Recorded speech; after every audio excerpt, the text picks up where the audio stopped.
Hello, greetings of peace. I'm about to share with you words that I have written in December 2020 on a train journey from Abydos to Luxor in Egypt, and that was initially shared as a newsletter released on the 9th of December 2020. I only come here online to share my truth, and everyone here has their own belief system and all are valid. Not all of these belief systems are of service, as we're coming to realize collectively. Our cultures somehow have reached an end again. And one culture, though, lasted 12,000 years, and some elements of that culture remain at the surface of Earth and within her too. And they're grandiose, like the Sphinx. I choose to revisit our Egyptian heritage, quintessentially our Syrian heritage. We come from the future to deliver messages to our past, is what comes to mind, whilst immersing myself in the hieroglyphic emojis.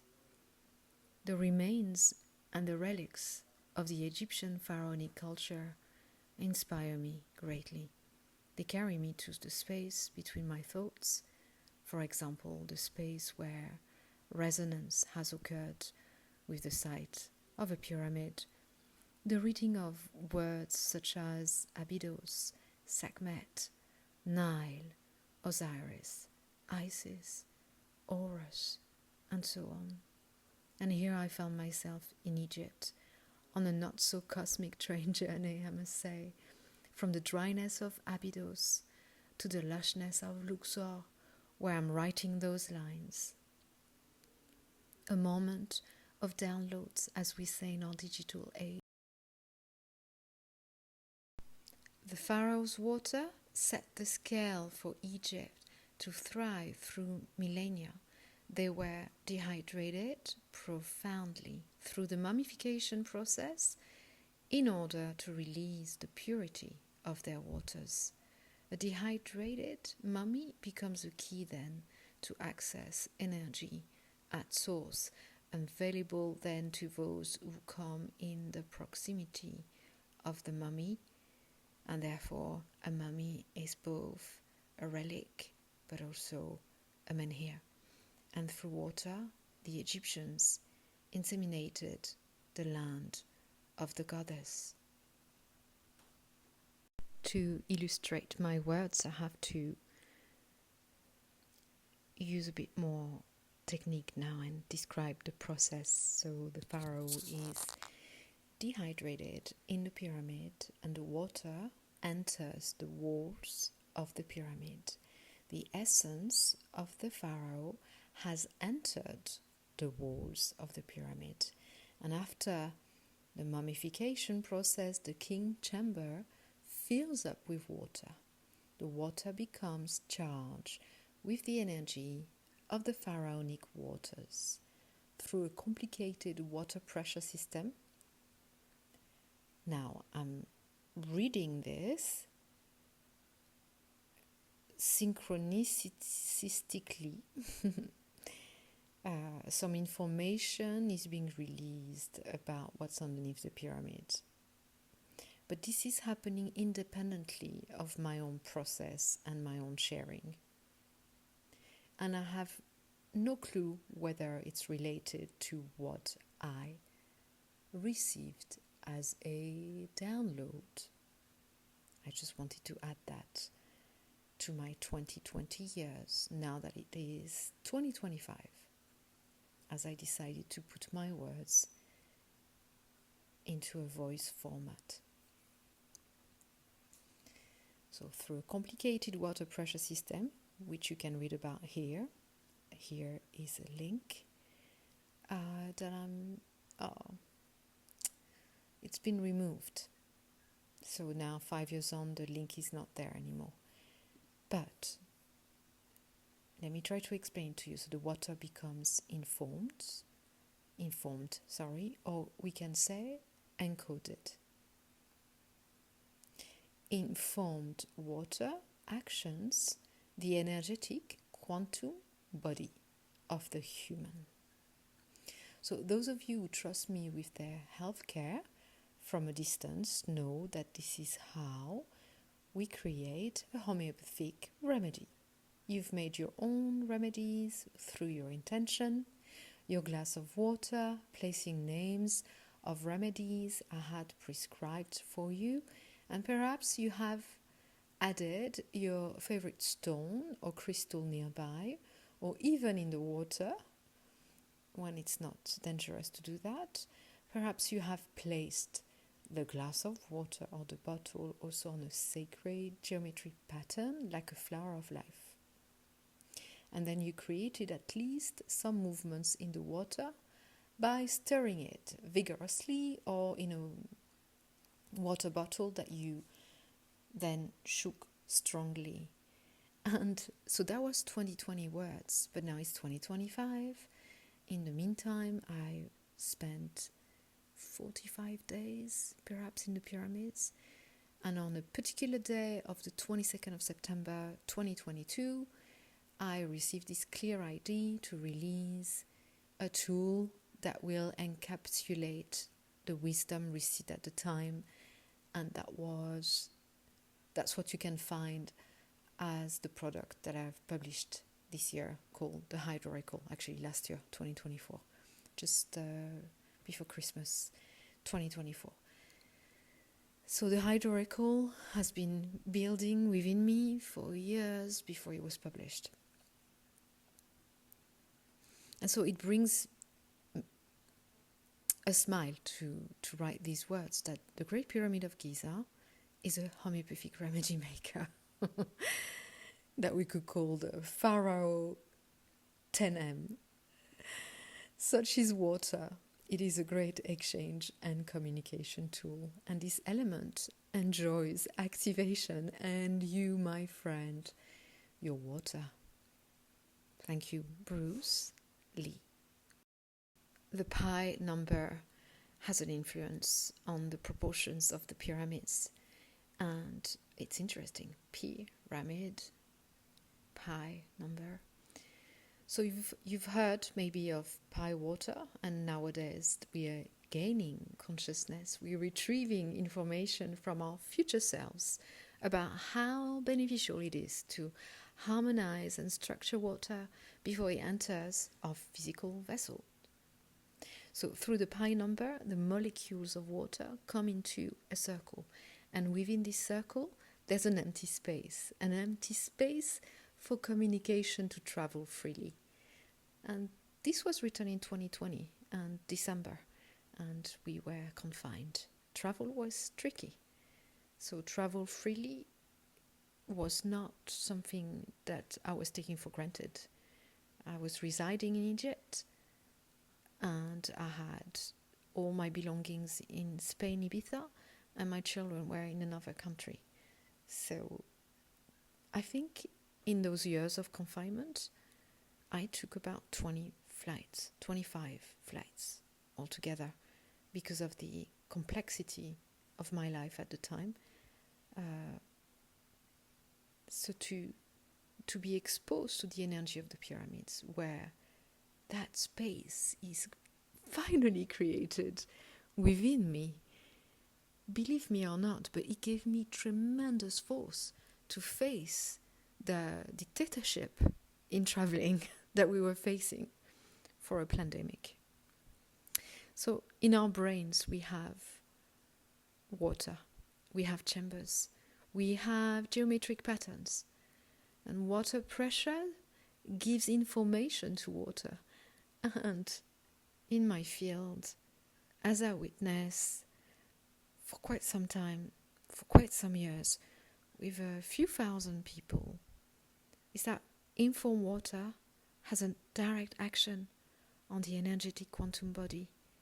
What I mean with this is as is that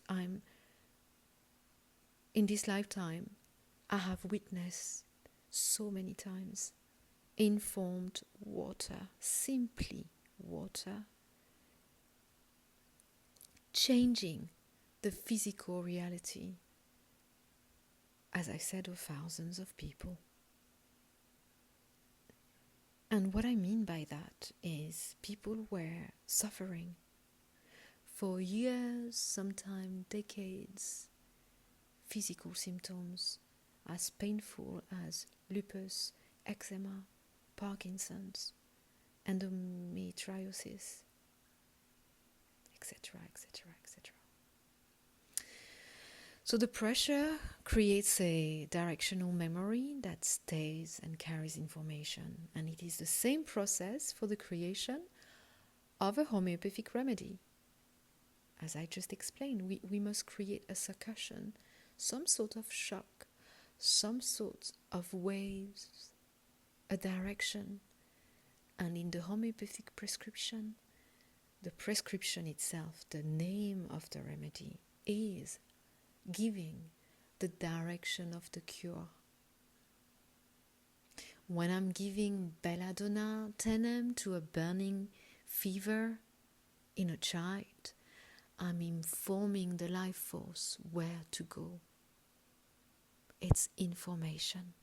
Homeopathy is a medicine of information. Pressure is not necessarily physical or painful, and yet it creates a multidimensional space where we can find information, creates that space. This is how also some osteopaths work, or body workers. This is how they access information in the body. And those of you who have experimented cleansing of trauma, or simply the moving, the shifting of dense emotions through such hands-on treatment, you know what we're referring to here, because you've experienced it. So we suggest now researching on structured water and also Florigen, and how we discover that the pi number influences water and turns it into living energy. There are pages of resources, even just online, but also some very good books.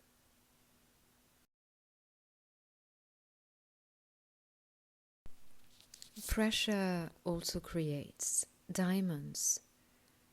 The diamond codes are within the pyramidal device, if I may say. The diamonds are within us, but it is the pressure on our water, the direction of cure that we're giving it, that activates them. I deliberately choose to not share more on this, as it takes a little craziness to shine on. You crazy diamond, you crazy crystal, crystal Christ.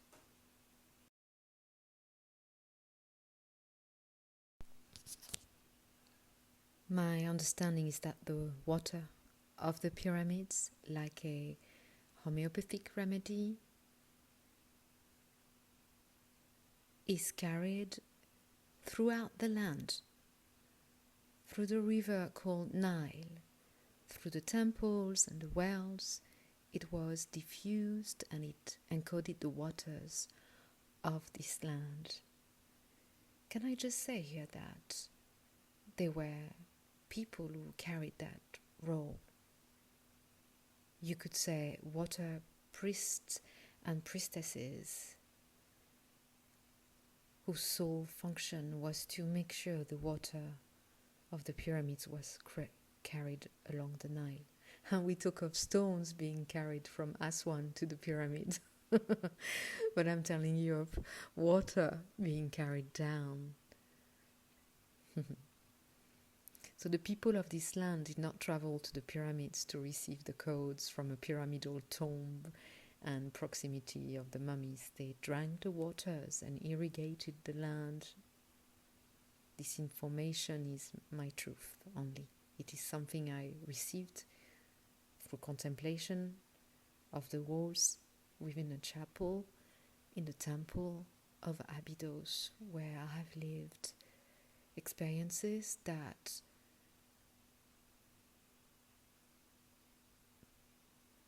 could have left me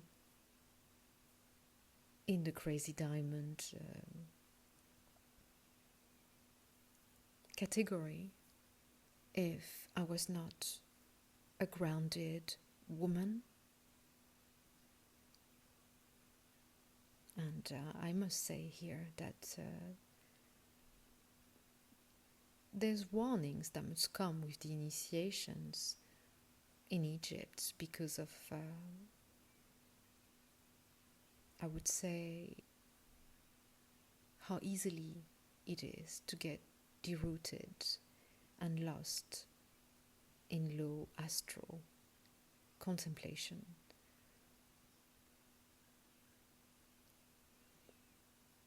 In conclusion, through body water activation within the Great Pyramid of Giza in Egypt, we receive the codes of sacred geometry, the Osirian essence, and there is more.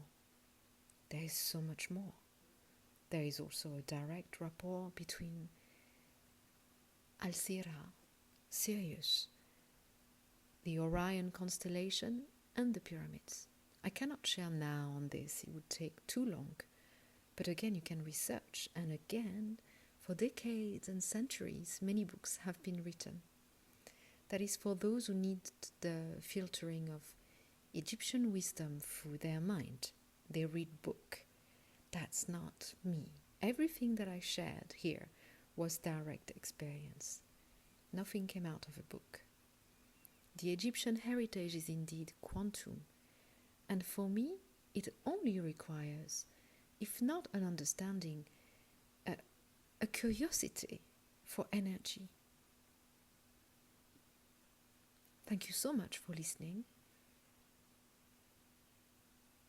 Thank you for watching. Thank you for your time and for your remembrance, your presence, your healing, your wisdom, your knowledge, your light.